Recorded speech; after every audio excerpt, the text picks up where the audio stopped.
Hey guys, welcome back to my channel. Today we're going to be talking about some things that I have learned over the last couple years that helps us with the end of the school year. Sometimes it gets boring, sometimes you're just done with it. As the person who plans the curriculum, you are seeing at this point what has worked and what has not worked, and you're already thinking, wheels are turning, what curriculum am I going to switch up for next year, and you're already looking at what sales are happening. You're looking into next year and you kind of forget about this year, or I kind of do sometimes. It's like, just get this year over with and let's get into next year. So some things that I've learned to help us not do that so that our kids can finish out the school year with some excitement and not be bored and it just drag on, because we're already talking about next year and we're so done with it, and they get done with it too and they're just mentally done. So we want that to not happen. We want to enjoy the school year. You want to make sure that everybody's having fun and getting it done without hating themselves by the end of the school year, yourself included. So if you are new to my channel, hi, my name is Brooke. I am homeschooling now. This is the 5th year, 3 years consecutively. If you don't know that backstory, you can go catch some of my other videos and I explain that there. But consecutively, we've done 5 years of homeschooling. So I've had 4 years of looking to the next year and figuring out what we're going to do for the next year. And I am myself already looking at next year's curriculum. I'm already planning it out. I have a rising 9th grader, so now I'm looking at high school material, and that's a whole new thing for us. So I definitely am looking into next year, but I'm trying to focus on this year. So I'm going to share some things. Oh, I forgot. This year we have an 8th grader and a 3rd grader. In this year, what we're finishing out for this year is 3rd grader and 8th grader, and then we also have a little boy. He is 15, going on 16 months old now. So let's hop into this, and I will share some of the things that I have learned over these last few years that have helped us in the end of the school year.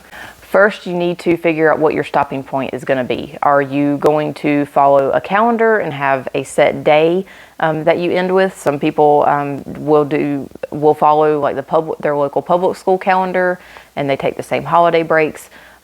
Like teacher work days they take off. Like they do everything exactly the same as their local public school, and you can totally do that.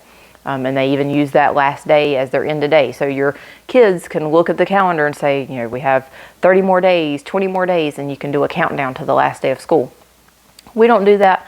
I go by our books and what I know that I want to finish in our books. We don't finish everything in every book. Some of the curriculum, like math, I definitely want them to finish everything. So we go more by the curriculum. I let it set our day. I have a rough idea of when we're going to end. I know what our start date is, obviously, but I don't ever know what our exact ending date is going to be. I let them see as we're getting toward the end of the year, so they can get excited. I let them see where they are in their curriculum. I'll say, you got 15 more lessons in language, or you've got 2 more books left, or you've got this book to read, and then you have this project to do, and you'll be done. So they can see that there is an ending. There is a light at the end of the tunnel, and they're getting closer to it and closer to it.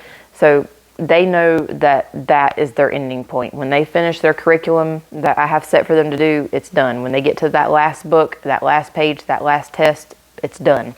So that's how they keep some of the excitement by seeing how far in their book they're getting. When they start with a book this big and they're eating away at those pages and they're down to the last few pages, they get excited because they know that's about done.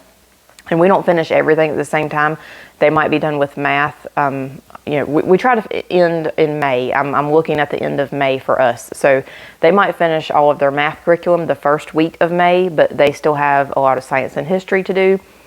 So then they start doing double time on another subject. If they're done with math and I'm going to let them be finished for the year, then they can take up that space that they were doing math, and they can add an extra block of science. So they'll get 2 science blocks done for that day, and they start eating away at that and get closer and closer. So that's how they get excited for the end of the year, and that's what we count as our end of the year. Another thing with the curriculum is we don't rush it. I try not to make them feel like that it's just another chapter to do, or it's just another lesson that they're doing and you got 20 more lessons, let's just get it done.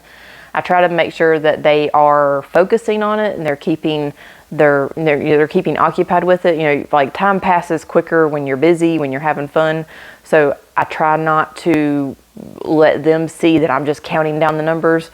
I try to make sure that they are staying focused on it, that, this project needs to be done, or this activity needs to be done, or, we're focusing on this thing in this chapter. So it's not just a get it done. They're actually staying focused on what they're doing and kind of being entertained with it. The school's not for entertainment. We do try to keep it kind of exciting. I like to pick curriculum that keeps their attention. So I try to keep that excitement there until the very last lesson, the last book, so that it doesn't just get boring and start dragging on. And I did say that we try not to focus on next year. We try to keep the focus on this year, but I do like to get their insight on next year's curriculum. So if they are doing a subject or a curriculum that they don't really love, and we have figured out that we're not going to do that curriculum for the next year, then I will let them help me pick next year's curriculum. So they know that if they're doing a science or a history that it's boring and they really don't like it, they know that they do not have to do that same thing the next year. Like, they can, I don't know, I guess looking forward to having something new for the next year makes them not hate what they're doing now so much, because they know that when they're done with it, they're done with it and they get to do something totally different next year. So I do ask their opinion. I don't let them totally pick everything that they're going to be doing, but I do ask their opinion. Did you like this year? If you could change something about one of your curriculums, what would you change? Did you like math?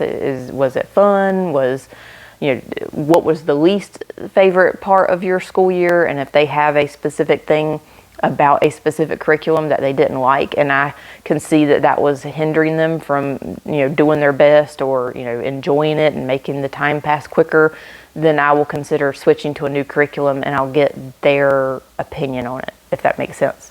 Something else, as far as like the end of the year and having that goal, that standard for your end of the year, whether it's the end of the curriculum or it's the end of a calendar period, you have an actual date that you're looking forward to. Having kind of an event, either like a specific thing that you're going to do when you get to that last day, or like say you have a summer plan for when you're finished with the school year, you're going to get to do this summer activity. Having something like that they can look forward to, I think helps. Like I had said, we don't have a specific day that we finish, but usually there's something when we get to those last couple of weeks. We'll start talking about having like a day to go to the zoo, which is not something totally unusual for us, but just having something to do that's a end of the school year thing just makes it even more exciting. Or like, our first Monday that we don't have school, I'll take off work and we're going to go to the park, or we're going to go to several parks. We've done park hopping before. We start the day off at one park, go get a snack, go to another park, get lunch, go to another park, or I don't know, go to a movie, go to a mall, something. Do something that's out of the ordinary that is going to be the thing that you do when you finish the school year. If you're doing the calendar year, maybe you have that one day that's your end of the year day, and that's going to be the day you go do your fun thing. Or you have, when all the curriculum is done, and we do our testing at the end of the year, the annual testing that North Carolina has to do, we do that at the end of the curriculum. So not only do they have the end of their books and their curriculum, then they know that they have to do that end of the year test, or not the end of the year, they have to do their SATs, the standardized testing. When that is done, then they're done. Like, that is it. There's no more work after that test, and then we get to do whatever the fun thing is. And we haven't decided this year what that's going to be. We've still got a few more weeks before we start talking about that, but we will come up with something that's going to be our fun end of the year thing. If you have something that you do that helps you keep the excitement, keep the boredom from setting in for the end of the school year, let us know down in the comments, share it with us. I think it changes for everybody every year, because your kids are getting older, or maybe you've got younger ones that are starting, and you've got the older ones that are moving up. But everybody's homeschool dynamic is different. You have different age groups. Maybe your work life is changing, the school life is changing. Just everything changes every year, so everybody has different things that they're dealing with, and different things help different families. So if you have an idea for something that you use for the end of the year to keep your kids excited and to finish out the year strong, drop it down in the comments, and we will see you in the next video. Hope you have a great end of your school year. Bye.